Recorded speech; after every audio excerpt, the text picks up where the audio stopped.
Hello hi everyone, कैसे हैं आप सभी लोग। मैं उम्मीद करता हूं कि आप सभी लोग काफी अच्छे होंगे। मैं अभिषेक राव, रीजनिंग एजुकेटर। आप सभी लोग देख पा रहे होंगे स्क्रीन पर आपके साथ एक बहुत ही खास मेहमान कनेक्ट हुए हैं। इनका नाम शौबी चौबे जी है। और मैं आप सभी लोग बता देता हूं कि ये करंटली अभी एक्साइज इंस्पेक्टर के पद पर है। और इनका पिछला एक्सपीरियंस काफी वंडरफुल रहा है। इन्होंने यूनियन बैंक में असिस्टेंट मैनेजर पोस्ट पे भी वर्क किया है। तो ये आपको बहुत अच्छे से बता सकते हैं, क्योंकि बहुत से स्टूडेंट्स की क्वेरी ये आ रही थी कि सर जॉब के साथ कैसे तैयारी करें। तो सबसे पहले तो क्वेश्चंस डिस्कस करने से पहले मैं सुबी जी से पूछना चाहूंगा, अपना इंट्रोडक्शन बताएं और फिर स्टार्ट करेंगे। कुछ इंपॉर्टेंट क्वेश्चंस हैं जो आप लोगों ने मुझे सेंड किए हैं, उसी पर चर्चा करेंगे। Very good evening, everyone. Thank you, Abhishek ji. So, my name is Shubhi Chaube, and I am currently working as an inspector in Central Excise Department. इसके पहले मैंने 3 साल यूनियन बैंक ऑफ इंडिया में एज एन आईटी ऑफिसर काम किया है, assistant manager information technology. मैं एक कंप्यूटर साइंस इंजीनियर हूँ। मेरे एजुकेशन बैकग्राउंड की अगर हम बात करें तो ग्रेजुएशन के बाद मैंने एज एन आईटी ऑफिसर 3 साल वहां काम किया, और उसके बाद फिर मैंने सेंट्रल एक्साइज में इंस्पेक्टर की पोस्ट पर ज्वाइन किया। ओके तो ये मेरा ब्रीफ इंट्रोडक्शन है। मैं छिंदवाड़ा मध्य प्रदेश से बिलोंग करती हूँ। Okay okay, nice. अच्छा, मैं एक क्वेश्चन पूछना चाहूंगा, फिर क्वेश्चंस पर आऊंगा जो इम्पोर्टेंट क्वेश्चंस हैं। कि आपने सबसे पहले इंजीनियरिंग की है, उसके बाद फिर आपने यूनियन बैंक ज्वाइन किया। तो उसके बाद फिर सीजीएल आने में का क्या मोटिव रहा आपका? मतलब जॉब शिफ्ट करने का क्या मतलब? सबसे पहले आपने जो सपना देखा वो बैंक में जाने का देखा, तो फिर सीजीएल में कैसे मूव हुई? एक्चुअली सीजीएल 18 का प्रोसेस जब मैंने बैंक ज्वाइन किया था तब से ही स्टार्ट हो गया था। तो मैंने बैंक का एग्जाम देने के पहले सीजीएल 18 का एग्जाम दिया था, लेकिन उसके बाद फिर वो प्रोसेस काफी लंबी चली, जब तक कि मुझे यूनियन बैंक में 3 साल कंप्लीट भी हो गए थे, जब तक कि वो प्रोसेस खत्म हुई। तो ओके ओके।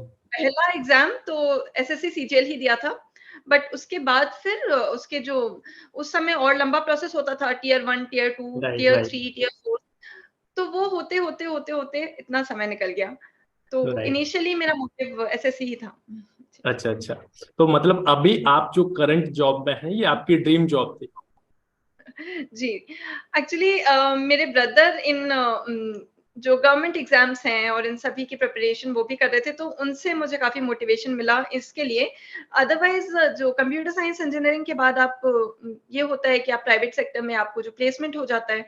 मेरा एक कंपनी में प्लेसमेंट हुआ था, वहां पर ज्वाइन करने का सोचा था। कैट के लिए भी अपेयर हुआ था उस समय, और मुझे आईआईएम रोहतक और कुछ कॉलेजेस में एडमिशन भी मिल गया था। लेकिन फिर धीरे धीरे अपनी चॉइसेस एक्सप्लोर करते करते मुझे रियलाइज हुआ कि मुझे गवर्नमेंट सेक्टर में ही आना है। तो एसएससी सीजीएल में ये नहीं कहूंगी कि मैं बहुत समय से प्रिपेयर कर रही थी। मेरे ब्रदर ने मेरा फॉर्म फिल कर दिया था, मुझे नहीं पता था। मैंने एग्जाम दे दिया, तब पहला एग्जाम था वो मेरा गवर्नमेंट एग्जाम। उसके बाद फिर धीरे धीरे उसकी इम्पोर्टेंस समझ आने लगी, और मुझे लगता है कि ये मेरा बेस्ट डिसीजन था कि इस जॉब को ज्वाइन करना मेरा बहुत ही अच्छा डिसीजन था। अच्छा अच्छा। तो मतलब अभी आप जो करंट जॉब में हैं, तो इसका मतलब ये है कि आपका जो आपने बताया कि मेरा बेस्ट डिसीजन था, तो बहुत मजा आ रहा है मतलब करंट में जो अभी बहुत। जॉब। अच्छा। बिल्कुल। हाँ, क्योंकि बहुत से स्टूडेंट्स अपने ग्रेजुएशन कंप्लीट होने के बाद डिसाइड ही नहीं कर पाते हैं कि मुझे कि जाना कहाँ पर है। और सबसे बड़ी बात यही है कि आपने मतलब कहीं ना कहीं किस तरीके से तैयारी की, ये बहुत से स्टूडेंट्स के क्वेश्चंस होते हैं। और थोड़ा सा आप ये भी एक्सपीरियंस शेयर करना कि अपने मतलब जॉब के साथ कैसे तैयारी करें। ये सबसे पहले ही मैं इसी पॉइंट पर डिस्कस करना चाहता हूँ। क्योंकि बहुत से स्टूडेंट्स होते हैं, आपने देखा होगा कि इंटरव्यू तो काफी होते हैं और एक जी। नॉर्मल सी स्ट्रैटेजी बता दी जाती है। लेकिन हमारे जी। कुछ स्टूडेंट्स ऐसे भी हैं जो साथ में जॉब भी कर रहे हैं, प्राइवेट जॉब कर रहे हैं, लेकिन उनका सपना सीजीएल में है। तो वो किस तरीके से तैयारी करें? ऑलराइट। तो आपको प्रिपरेशन स्ट्रैटेजी, बुक्स और इन सभी के बारे में तो बहुत सारे सोर्सेस से पता चल ही जाता है। जॉब के साथ तैयारी पे एक मैं आपको बताना चाहूंगी, और प्रिपरेशन स्ट्रैटेजी की जहां तक बात है उस पे भी हम बात करेंगे। लेकिन जॉब के साथ मैंने ये किया कि हमें टाइम नहीं मिलता है। अगर हम वर्किंग हैं तो वो सुबह 10 से 6 का आपका टाइम, उसके बाद फिर ट्रैवलिंग। तो मैं मुंबई में पोस्टेड थी यूनियन बैंक में, और जब ये सीजीएल का प्रोसेस चल रहा था तो मैं वहीं पर थी यूनियन बैंक में। तो मेरा जो ट्रैवलिंग टाइम था, 1.5 घंटे ऑफिस जाने का और 1.5 घंटे लौट के आने का टाइम था। तो मैंने ये इंश्योर किया कि वो जो सुबह के 1.5 घंटे हैं और शाम के 1.5 घंटे हैं, वो किसी भी दिन वेस्ट ना हो। तो मैंने हर दिन सुबह और शाम को लौटते समय कुछ एक फिक्स्ड शेड्यूल बना लेती थी कि आज मुझे इस चीज़ का वीडियो देखना है, तो मैं अपने ईयरफ़ोन्स ऑन कर लेती थी। जो भी हम अपना कम्यूट जो भी चूज़ करते थे, उसमें मैं अपना ईयरफ़ोन्स प्लग इन करके और कुछ ना कुछ लेक्चर सुन रही होती थी। तो मैंने ये कोशिश की कि वो जो छोटे-छोटे गैप्स होते हैं टाइम के, लंच पीरियड होता है, कई बार उतना हेक्टिक नहीं होता है हमारे काम, तो हम कुछ उस टाइम को यूटिलाइज़ कर सकें। फिर उसके बाद वीकेंड्स पे जो ज़्यादा टाइम मिलता है, तो मैं कुछ शॉर्ट नोट्स बना लेती थी, जिनको मैं फिर इसमें रिवाइज़ कर पाऊँ, जो थोड़ा-सा भी टाइम मिले उसमें। तो ये टाइम का यूटिलाइज़ेशन बहुत इम्पोर्टेंट रोल प्ले करता है। Right, right, right. तो मैं यही इसी पॉइंट पर आपने काफी अच्छे से एक्सप्लेन किया, और मैं ये जानना चाहूंगा कि आपने एसएससी सीजीएल की प्रिपरेशन कब स्टार्ट की थी। मतलब आपने इंजीनियरिंग में ही अपना सीजीएल का, क्योंकि टेक्निकल बिल्कुल अलग है और सीजीएल अगर बात करें तो बिल्कुल अलग है, कॉम्पिटिटिव एग्जाम्स की बात करें तो बिल्कुल अलग है, क्योंकि मैं भी इंजीनियरिंग बैकग्राउंड से हूँ। तो मतलब आपने किस तरीके से फोकस किया, इसके साथ साथ अगर बात करें तो बैंकिंग का एग्जाम भी थोड़ा सा डिफरेंट है, तो कैसे मतलब जी, आपने तैयारी की, इस पे थोड़ा सा चर्चा करें। बिल्कुल। टू बी ऑनेस्ट, मेरा जो एसएससी सीजीएल का एक ऐसा नहीं था कि मैं कॉलेज टाइम से पढ़ रही हूँ, कॉलेज टाइम में मैंने सोचा भी नहीं था कि गवर्नमेंट सर्विसेज में जाना है। मैंने जैसा कि आपको बताया, मेरे ब्रदर ने मेरा फॉर्म फिल किया था। जब एग्ज़ाम की डेट आ गई, मैंने बहुत लंबे समय तक प्रिपेयर नहीं किया है। मैंने बहुत स्मार्टली उस चीज़ को तैयारी करी है।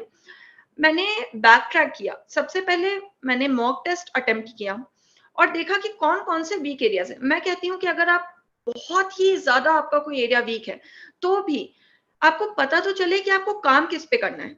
तो पहले एक मॉक टेस्ट अटेम्प्ट करके एक अंदाज़ा लग जाता है कि ठीक है, we are standing somewhere in English, हमारा क्वांट वीक है, हम रीज़निंग में यहाँ पे इन एरियाज़ में वर्क करना है।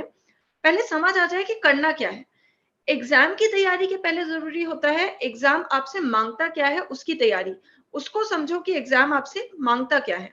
तो राइट, उस एग्ज़ाम पे रिसर्च करना कि किस तरह के क्वेश्चंस पूछे जाते हैं हर साल और मेरा कौन-सा एरिया वीक है, उस पे मैंने ध्यान देकर और एक-एक सेक्शंस को उठाकर उनके ऊपर यूट्यूब पे कुछ वीडियोज़ होते थे, कोई शॉर्ट ट्रिक्स सर्च कर लेती थी, कोई जैसे कि उस समय हम लूसेंट से जो जीएस पढ़ रहे थे, तो इस तरह की चीज़ें। उसके बाद फिर थोड़ा पढ़ के फिर कितना इम्प्रूव हुआ है, फिर मॉक टेस्ट अटेम्प्ट करके देखा, फिर देखा कि इस तरह के क्वेश्चन मुझसे नहीं बन रहे हैं, ठीक है, रीज़निंग में मुझे ये सवाल नहीं बनता है, तो इस क्वेश्चन इस पर्टिकुलर एरिया को सॉल्व करने का कोई तरीका होता है, बेहतर तरीका, तो उसको सर्च किया।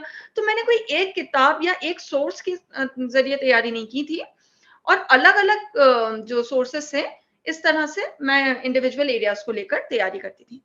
Okay, okay. जी, काफी जी। अच्छे से एक्सप्लेन किया आपने, और मैं आ, इस पे थोड़ा सा मतलब कम फोकस करूंगा और स्ट्रैटेजी पे, क्योंकि स्ट्रैटेजी की वीडियोस बहुत मिल जाती हैं, बहुत और अवेलेबल है। अपने को क्या थोड़ा सा शॉर्ट वीडियोस रखना है। तो खासकर एक क्वेश्चंस आता है स्पेशली गर्ल्स का, कि सर हुँ, एक्साइज इंस्पेक्टर गर्ल्स के लिए कैसे। तो मैंने कहा चलो मैं तो आपको बताता रहता हूँ, लेकिन मेरे बीच में आपको मतलब आपके बीच में एक खास मेहमान को लेकर आऊंगा जो अभी करंट में खुद एक्साइज इंस्पेक्टर पे पोस्ट पर है।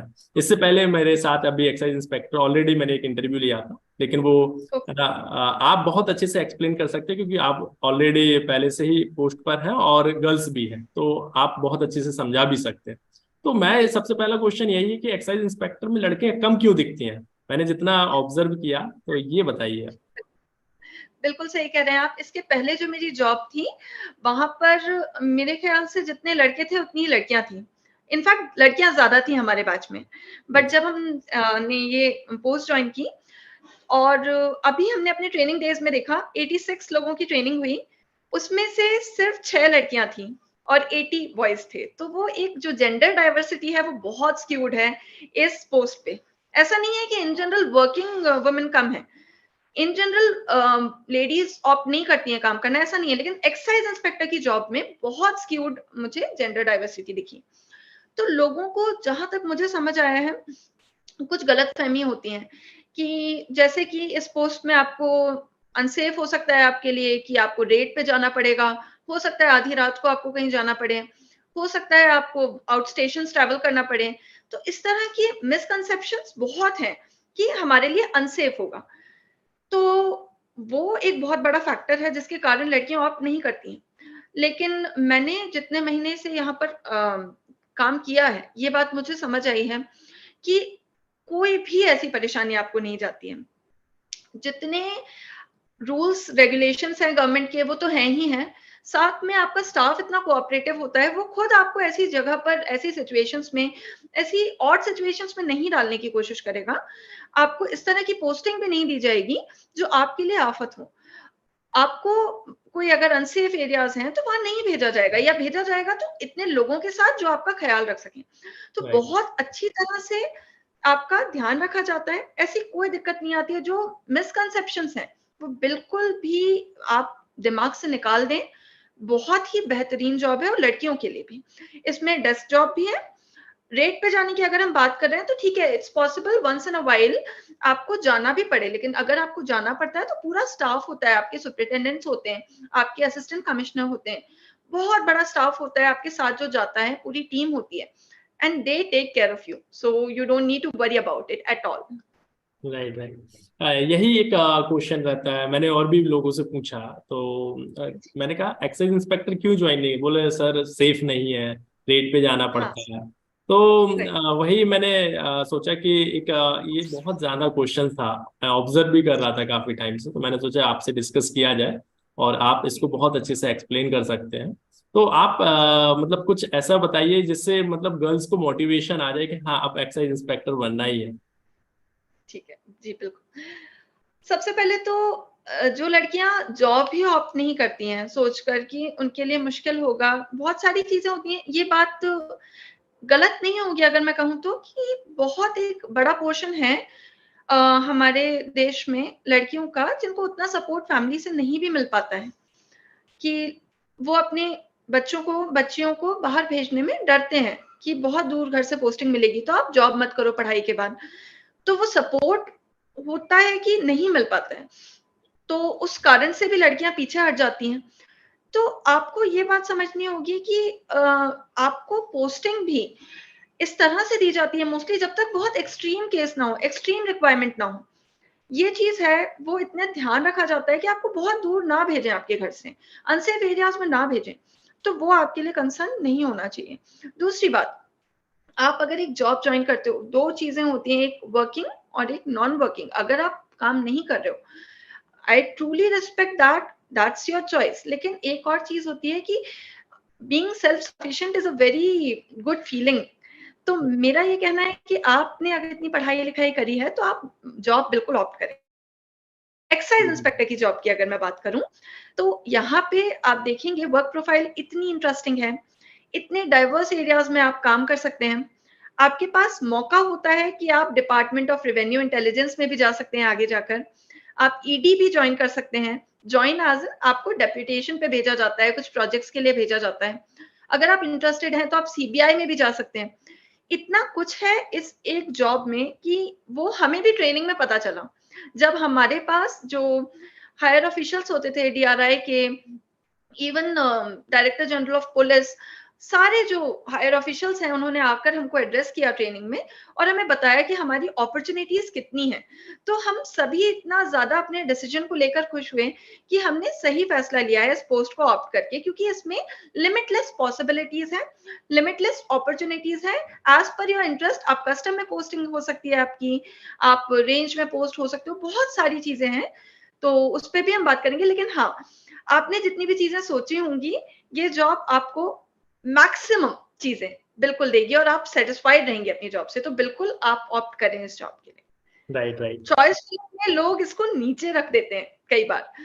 तो मैंने जैसे ही मेरी ट्रेनिंग खत्म हुई थी, मैंने यही एक अपने यूट्यूब चैनल पे एक वीडियो बनाया था कि ये गलती आप ना करें, क्योंकि इतना डाइवर्स है ये जॉब कि आपको इतनी अपॉर्चुनिटीज मिलेंगी जो आपको पता भी नहीं होगा कि एक्साइज इंस्पेक्टर रहते हुए आप ईडी में भी जा सकते हैं, आप सीबीआई में भी जा सकते हैं, डीआरआई में भी जा सकते हैं। Right, right. तो आप इसको प्रेफरेंस में रखें। बिल्कुल, बिल्कुल। हाँ, तो तभी पता चलेगा ना कि जब चीजों को सुनोगे आप लोग और कहीं अच्छे से आपको एक सही गाइडेंस मिले। तो मैं जितने भी स्टूडेंट्स यहाँ पर, स्पेशली गर्ल्स जो सोचते हैं कि एक्साइज इंस्पेक्टर जाना नहीं चाहिए, क्योंकि उसमें काफी वर्कलोड होता है। तो एक्चुअल वर्क भी जानेंगे कि क्या काम करते हैं एक्चुअली। तो सबसे पहला मतलब आपने यही समझा है कि यहाँ पर काफी अच्छी अपॉर्चुनिटी है, जो आप डिफरेंट डिफरेंट डिपार्टमेंट में वर्क कर सकते हो। और मैं आपको यही कहना चाहता हूँ कि यहाँ पर लोगों के सपना होता है कि मुझे इस तरीके से इस डिपार्टमेंट में काम करना है। तो सबसे पहले तो मैं ये जानना चाहूंगा कि एक्चुअल वर्क क्या है एक्साइज इंस्पेक्टर का। जी, बिल्कुल। तो वही हमने जैसा कि अभी जाना, अभी हम खुद इतने समय रहकर भी, हम भी सारी चीज़ें नहीं जान पाए, क्योंकि इतना डाइवर्स है। जैसे कि मैं एक रेंज में पोस्टेड हूँ, तो जो रेंज होती हैं उसमें जो काम होता है, वो इस तरह से होता है कि इन इन जनरल अगर आप समझना चाहें एक्साइज इंस्पेक्टर का काम क्या है, तो आप डिपार्टमेंट ऑफ रेवेन्यू के लिए काम कर रहे हैं। आपको सरकार को रेवेन्यू कोई स्टॉपेज ना हो, कुछ भी ऐसा ना हो राइट। कि सरकार का रेवेन्यू कहीं रुक रहा है। तो आप सरकार के लिए काम करते हैं कि रेवेन्यू प्रॉपर्ली हो, कलेक्शन रेवेन्यू कलेक्शन प्रॉपर हो। अगर कोई टैक्स की चोरी कर रहा है, अगर वो किसी भी तरह से कुछ फॉल्स क्लेम्स कर रहे हैं, या फिर जैसे आईटीसी होता है, खैर वो बहुत ही टेक्निकल चीजें हो राइट। जाएंगी, राइट। लेकिन इन जनरल ये है कि जैसे कि लोग इनकम टैक्स, हम देखते हैं कि इनकम टैक्स की चोरी हम समझते हैं, ज्यादा समझते हैं, बिल्कुल। क्योंकि वो बहुत ही जनरल एक टर्म है। तो उसी तरह जो जीएसटी है, वो जब आप इस डिपार्टमेंट में आते हो तो आपको पता चलता है कि किस तरह से फेक इनवॉइसेस, किस तरह से कौन-कौन से तरह से लोग चीट करने की कोशिश करते हैं। तो आपका काम है सरकार की तरफ से सरकार को रेवेन्यू पहुंचता रहे, कोई भी अनड्यू एडवांटेज ना ले किसी भी लूप होल का, उसका आपको ध्यान रखना होता है। तो स्क्रूटनी होती है रिटर्न्स की, रिफंड के काम होते हैं, काफ़ी सारे काम होते हैं, बहुत डिटेल। तो ये तो एक रेंज की बात हो गई। कस्टम्स में भी आपकी पोस्टिंग होती है। आप सभी जानते हैं किस तरह से पोर्ट्स में या फिर एयरपोर्ट्स में आपने देखा होगा कस्टम ऑफिसर्स होते हैं। तो वो एक चीज़ होती है। उसके अलावा आपको बहुत सारे ऐसे अलग-अलग चीज़ें हैं, डिवीज़न में पोस्टिंग होती है, टेक्निकल में पोस्टिंग होती है, प्रिवेंटिव में पोस्टिंग होती है। ऐसे करते-करते इतने सारे एरियाज़ हैं, जिनमें आप पोस्ट हो सकते हैं। ऑडिट सेल होता है, तो आपको अपील्स एक सेक्शन होता है। अगर कोई सैटिस्फाइड नहीं है डिसीजन से, क्योंकि जो हमारे जो ये अथॉरिटी है, जैसे कि हमारे सुपरिटेंडेंट्स हैं या फिर असिस्टेंट कमिश्नर हैं, तो वो क्वासी जुडिशियल बॉडी होती हैं। तो इधर से जो भी एडजुडिकेशन के केसेस आते हैं, एडजुडिकेशन एज़ इन जो जजमेंट्स हम पास करते हैं कि यू हैव टू पे दिस एंड दिस अमाउंट, उससे अगर टैक्स पेयर संतुष्ट नहीं है, तो वो अपील करेगा। तो अपील्स में भी कुछ लोग होंगे, हमारे ही बैच के काफ़ी लोग अपील्स में भी गए हैं। तो इस तरह से बहुत डाइवर्स एरियाज़ में काम है। और सबसे बेहतरीन बात ये है कि अगर आप जैसे बैंक में पोस्टेड हैं, तो आप जनरली लाइफ टाइम एक ही सा काम करते रहते हैं। यहाँ पे जैसे कि अगर मैं 2 साल रेंज में पोस्टेड हूँ, 2 साल मुझे डिवीज़न में पोस्टिंग मिलेगी, फिर 2 साल मुझे in not in the same order, पर मुझे मौका मिलेगा कस्टम्स में काम करने का, मुझे मौका मिलेगा अपील्स में, हर एरिया में काम करने का मुझे मौका मिलेगा थ्रू आउट माय करियर। तो मैं ये कह सकती हूँ कि मुझे अपने पूरे करियर में बहुत डाइवर्स एरियाज़ को एक्सप्लोर करने का मौका मिलेगा, जो कि बहुत इंटरेस्टिंग है। राइट। राइट। राइट। तो यही मतलब होता है कि एक इंसान होता है ना, तो वो एक प्रॉपर मतलब अगर देखा जाए तो एक ही काम से मतलब बोर हो जाता है। अगर यहाँ पर देखा जाए तो कहीं डिफरेंट डिफरेंट डिपार्टमेंट से इतनी जगह काम करना पड़ता है, तो वो काफी इंटरेस्टिंग सा बना रहता है, तो वो काफी अच्छी बात है। और जी। मैं यही जानना चाहता हूँ कि अच्छा ये बताइए यहाँ पर कि जब एक्साइज इंस्पेक्टर जब ज्वाइन करते हैं, तो इसमें ट्रेनिंग में क्या क्या सिखाया जाता है, किस तरीके से, शॉर्ट में थोड़ा सा समझाइए इसमें। ट्रेनिंग ट्रेनिंग प्रोग्राम हमारा काफ़ी एक्सटेंसिव होता है। 100 डेज़ ट्रेनिंग प्रोग्राम था, उसमें हमको सारे डिपार्टमेंट्स जिनमें हमें आगे चल के काम करना पड़ सकता है, उन सभी के बारे में प्रॉपर ट्रेनिंग मिलती है। हमें क्या-क्या काम करना रहेगा, उस बारे में, रिटर्न्स के बारे में, हर तरह से हमें यही सारी चीज़ें सिखाई जाती हैं कि हमें क्या-क्या काम करने पड़ेंगे। सबसे इंटरेस्टिंग पोर्शन होता है हमारी 14 दिन की पुलिस ट्रेनिंग। उसमें वो बहुत ही एक्सट्रीम ट्रेनिंग होती है, एक तरह से कहा जा सकता है, जिसमें हम जैसे कि हम इमेजिन करते हैं, हम एक दिन में कितना ही वॉक कर लेते होंगे इन जनरल। आप 5000 स्टेप्स चल लेते होंगे तो वो भी बड़ी बात है। Just yesterday I was looking at my phones step counter, तो हमारी जो पुलिस ट्रेनिंग थी उसमें एक दिन में हम 17,000 से 20,000 स्टेप्स चलते थे। अरे तो वो उस ट्रेनिंग ने हमारा जो एक फिजिकल ट्रेनिंग कहलाती है वो हमारी, उसमें आपको आर्म्स ट्रेनिंग भी होती है, आपको गन ऑपरेट करना सिखाया जाता है, हमें लाइव फायरिंग कराई जाती है, कंपटीशन होते हैं रियल गन्स के साथ, और हमको जो फायरिंग रेंज ले जाया जाता है जहाँ पे आर्मी वगैरह के भी जो भी प्रैक्टिस होती है, तो हमें फायरिंग रेंज ले जाया जाता है, वहां पर हमें शूटिंग वगैरह करनी होती है। बहुत ही इंटरेस्टिंग ट्रेनिंग होती है वो। ये तो तो काफी वो जो 14, वंडरफुल एक्सपीरियंस रहता होगा। बिल्कुल, बिल्कुल। उसमें हमें 14 दिन पूरा एक जो पुलिस का काम है, वो सारी चीज़ें, किस तरह से फायरिंग और हर तरह से वो फिज़िकल एक्सरसाइज़ भी उतनी होती है, रनिंग भी उतनी होती है, योगा से लेकर क्लासरूम ट्रेनिंग भी होती है, मॉक ड्रिल्स, AK-47 हमें मतलब एक वो होता है ना कि जैसे हम सुनते हैं, राइट तो राइट। हमें सिमुलेशन फायरिंग में AK-47 भी ऑपरेट कराई गई, गन्स को खोलना, जोड़ना, बहुत कुछ। तो वो मतलब चीज़ें पूरी ऐसी होती हैं कि वन्स पूरी इन अ लाइफ तरीके टाइम से स्ट्रांग कर दिया जाता है, बिल्कुल, बिल्कुल। तैयार कर दिया बिल्कुल, जाता है, किसी भी सिचुएशन बिल्कुल। में तैयार। जी, जी सर। तो इस तरह से जो ट्रेनिंग है एक बहुत ही होलसम एक्सपीरियंस होता है। तो वो सबसे बेहतरीन पार्ट है। तो आप सभी, मुझे लगता है कि you should look forward to that. Right. अच्छा, क्या होता है कि बहुत ही एक इंटरेस्टिंग सा क्वेश्चन है, ये अक्सर देखने को मिलता है कि जी। एक्साइज इंस्पेक्टर अगर ज्वाइन करते हैं तो सैलरी कितनी मिलती है न्यू जी, ज्वाइनिंग, ये बहुत लोगों का सबसे पहला क्वेश्चन यही मिलता है, क्योंकि बहुत से स्टूडेंट्स को मोटिवेशन सैलरी से ही मिलता है। बिल्कुल, सबसे पहला बिल्कुल। वो क्वेश्चन बात उनका यही रहता है। जायज़ भी है, और वो बात जायज़ भी है क्योंकि इनिशियल मोटिवेशन तो वही होता है हमारा जॉब का। फिर धीरे-धीरे और चीज़ें आते जाती हैं, तो होते जाता है। तो देखिए 3 कैटेगरीज़ में डिवाइडेड होता है, X class city, Y and Z. तो आप किस में पोस्टेड हैं, उस पे डिपेंड करता है कुछ चीज़ें। लेकिन एक रफ़ अंदाज़ा लगाएँ तो 60,000 से लेकर 5,000 आप मान सकते हैं। जैसे ही आप जॉइन करते हैं तो 60 टू 65,000 की रेंज में आपको सैलरी मिलती है। अगर आप ज़ेड क्लास सिटी में हैं, वाई में हैं, एक्स में हैं, तो उसके हिसाब से वो थोड़ा वेरी होता है।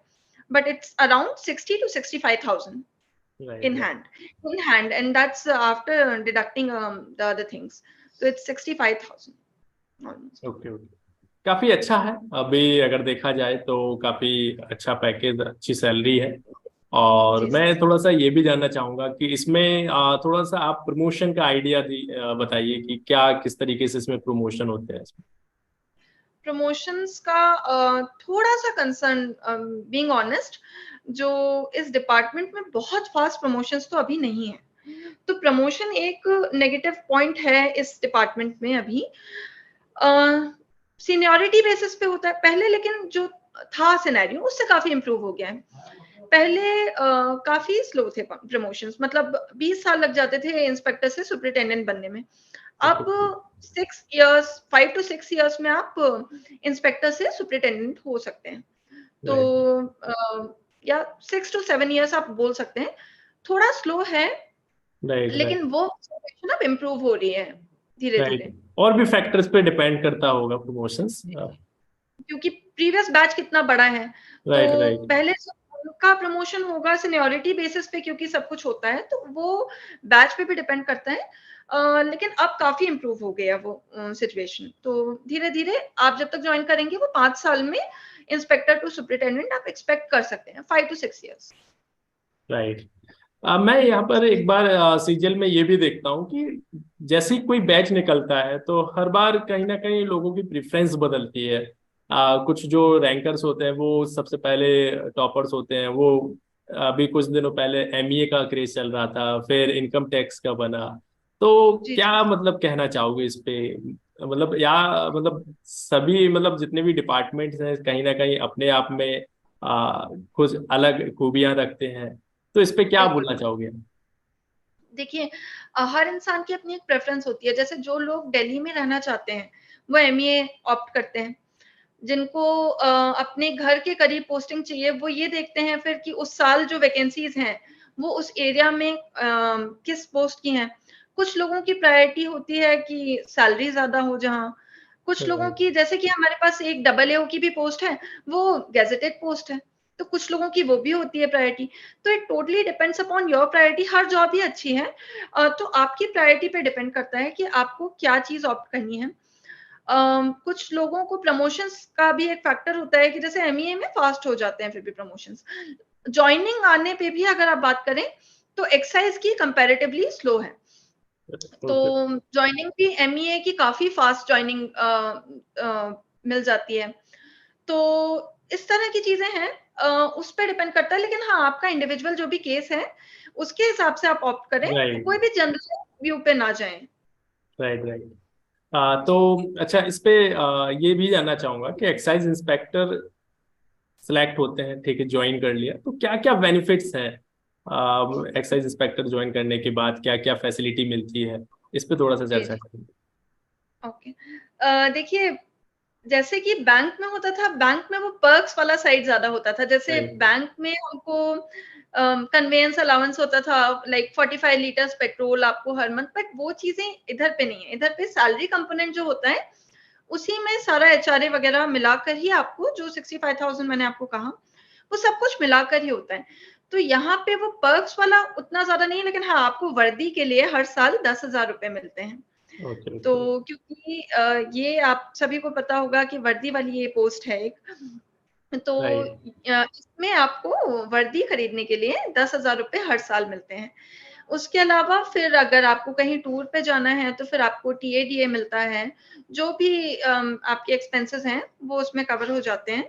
तो इस तरह की चीजें हैं सैलरी। और सबसे बड़ा एक जो वो वर्दी का एक राइट। होता है, जो उस चीज का वो सबसे बड़ा एक पर्क फील होता है इस जॉब में। बिल्कुल बिल्कुल। जी जी, क्योंकि जब कंधों पर 3 स्टार हो, तीन तीन, तो फिर वो मतलब एक अलग ही मतलब शोभा बढ़ जाती है, मतलब हाँ लगता है कि हाँ कि कुछ कर रहे हैं, एक प्राउड फील बिल्कुल होता है, लोग भी मतलब बहुत ही अलग नजर से देखते हैं।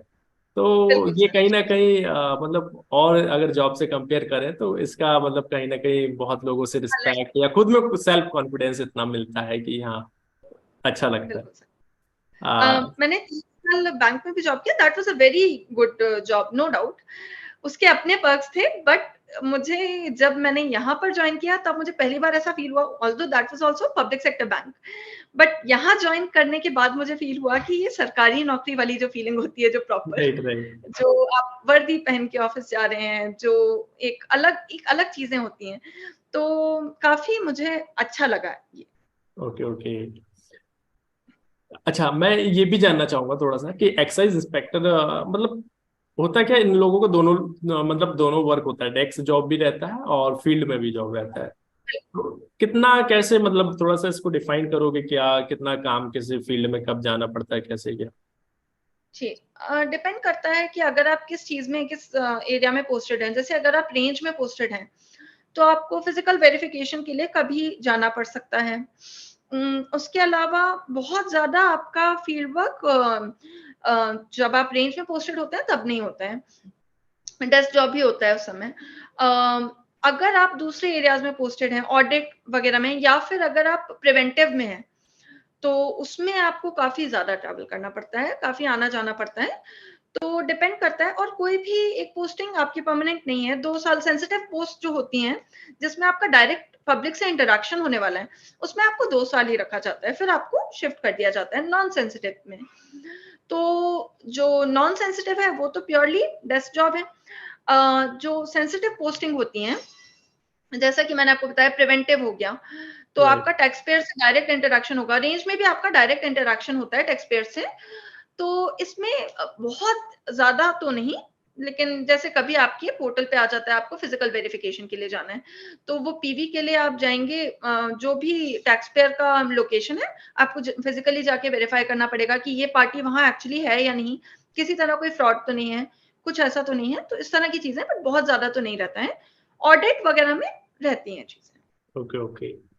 हाँ, आपने काफी अच्छा एक्सप्लेन किया, और ये मतलब बहुत से मतलब कहीं ना कहीं चीजें मिस हो रही थी, तो मैंने सोचा कि आपसे एक बार डिस्कस किया जाए, और काफी अच्छे तरीके से आपने एक्सप्लेन भी किया। और थैंक लास्ट यू में सर। बस एक क्वेश्चन और भी है मेरा, मतलब ये पूछना चाहूंगा कि मतलब जो अभी 2023 में जो न्यू बिगनर हैं, जो अभी तैयारी कर रहे हैं, अभी जी नोटिफिकेशन आया है, फॉर्म भी भर रहे हैं जी, कुछ, तो उनके लिए क्या कहना चाहोगे? जी। देखिए एग्ज़ाम पैटर्न चेंज हो चुका है, तो अभी आपको अपना अप्रोच भी थोड़ा-सा चेंज करना है तैयारी का। 90 डेज़ अभी ऑलमोस्ट बचे हैं, तो मैं 90 डेज़ प्रिपरेशन स्ट्रैटेजी पे एक वीडियो आज ही पब्लिश करने वाली हूँ अपने चैनल पे, तो आप सभी देख सकते हैं, मैं डिस्क्रिप्शन में लिंक सर डाल देंगे। बिल्कुल। तो उसपे तो हम वहाँ स्ट्रैटेजी की बात कर लेंगे। आपके लिए मेरी एडवाइस ये है कि आप सभी मॉक टेस्ट पे सबसे ज़्यादा फ़ोकस करें, क्योंकि अभी आपको ये देखना है कि आप कहाँ स्टैंड कर रहे हैं। जितना आपने पढ़ा है, वो आप कर पा रहे हैं ठीक से अटेम्प्ट या नहीं कर पा रहे हैं? क्या कमियाँ रह रही हैं? क्या आपकी स्पीड स्लो है या फिर आपकी एक्यूरेसी में प्रॉब्लम है? उस पे वर्क करने का आपके पास सफिशिएंट टाइम है, तो मॉक टेस्ट दें, उसको बहुत प्रॉपर्ली अच्छे से 1 घंटे, 2 घंटे एनालाइज़ करें।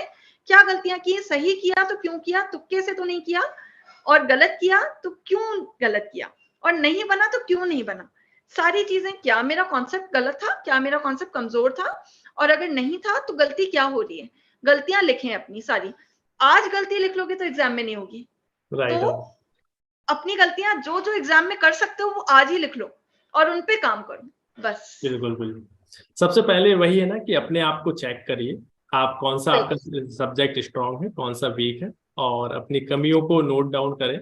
और क्योंकि होता क्या है एक्चुअली उस पे ही वर्क करना है जिसमें आपको लग रहा है कि हाँ इसमें वीक हूँ या इसमें बार बार गलती होती है, तो उसको पॉइंट आउट करें और उस पर फोकस करें। काफी अच्छे आपने एक्सप्लेन किया। बस एक और और चीज़ है, कुछ कुछ क्वेश्चंस ऐसे होते हैं जिनके लिए शॉर्ट ट्रिक्स भी होती हैं कुछ हमारी। हम वो लॉन्ग मेथड से सॉल्व करने जाते हैं जो हमने स्कूल में सीखा था। लेकिन वही क्वेश्चन अगर मेरा शॉर्ट ट्रिक से सॉल्व हो रहा है, तो फिर जैसा कि आप रीजनिंग में देखते होंगे, जैसे आप पढ़ाते हैं, तो उसमें कुछ क्वेश्चंस ऐसे होते हैं जैसे कि हमारे इनइक्वालिटी के क्वेश्चन हो गए, वो शॉर्ट ट्रिक से भी सॉल्व हो सकते हैं। तो राइट। वो जो टाइम बचेगा वो लेंथी क्वेश्चंस में बहुत काम आएगा। तो आप लोग स्मार्टली पढ़ाई करें। हार्ड वर्क तो आप कर ही रहे थे इतने समय से, आप स्मार्ट वर्क करें। बिल्कुल जी, बिल्कुल। बिल्कुल, क्योंकि कुछ चीजें ऐसी हैं जिसको आप बहुत ही कम समय में सॉल्व कर सकते हैं, और कुछ चीजें ऐसी हैं जिसमें शॉर्ट ट्रिक्स अप्लाई नहीं होती है। तो कहीं ना कहीं जी, आप सभी लोगों को हर चीज पे फोकस करना है। बहुत अच्छे से आपने एक्सप्लेन किया, और मैं जितने भी न्यू एस्पिरेंट्स हैं, जितने भी तैयारी कर रहे हैं, उनसे मैं यही कहूंगा कि जितना भी चीजें आप सभी लोगों को बताया गया, अगर अच्छे तरीके से आप लोग फॉलो करते तो 100% आपका सिलेक्शन जरूर होगा। और मैं ये चाहता हूँ कि यहाँ पर जो मैं राव विद टॉपर्स चलाता हूँ, यहाँ पर जैसे यहाँ पर मेरे साथ सुबी जी कनेक्ट है, तो मैं चाहता हूँ कि आप लोग भी सिलेक्शन लें और यहाँ पर जल्दी से मेरे साथ कनेक्ट हो। तो मैं तो आपको फ्यूचर के लिए बधाइयाँ, मतलब बहुत ही बेस्ट विशेस देना चाहता हूँ कि आप बहुत आगे तक बहुत कुछ अच्छा करें और आपका सिलेक्शन जरूर हो। All the best. और सुबी जी को स्पेशल थैंक यू बोलना चाहूंगा कि इन्होंने काफी अच्छे से एक्सप्लेन किया और बहुत से न्यू बिगनर को गाइड किया, और काफी अच्छे से मोटिवेशन भी मिला, काफी कुछ सीखने को भी मिला। जी। Thank you so much sir, और एक बात ज़रूर कहना चाहूँगी, कुछ भी हो जाए, आप लोग डिमोटिवेट ना होएँ। ये नहीं तो कुछ और सही, ये बात हमेशा याद रखें, कोई चीज़ फाइनल नहीं होती है। तो आपके पास हो सकता है और बेहतर चीज़ भी आ रही होगी, ये तो होगा ही होगा, लगे रहें। लेकिन ये सोच के ना लगे रहें कि ये नहीं तो कुछ नहीं। वो जो थिंकिंग बिल्कुल है, मोटिवेट मत होने दें। बहुत अपॉर्च्युनिटीज़ हैं लाइफ में। बिल्कुल बिल्कुल बिल्कुल। तो आप थैंक लोगों यू का सो अगर कोई क्वेश्चंस रह गया होगा तो वीडियो के नीचे कमेंट्स कर दीजिएगा। फिर से मैं ऐसा नहीं है कि बस एक ही बार कनेक्ट हुए, आपके अगर कोई क्वेश्चंस रह गया, कोई जेन्युइन है, तो फिर से कनेक्ट होंगे और आप सभी लोगों के क्वेश्चंस का जवाब जरूर दिया जाएगा।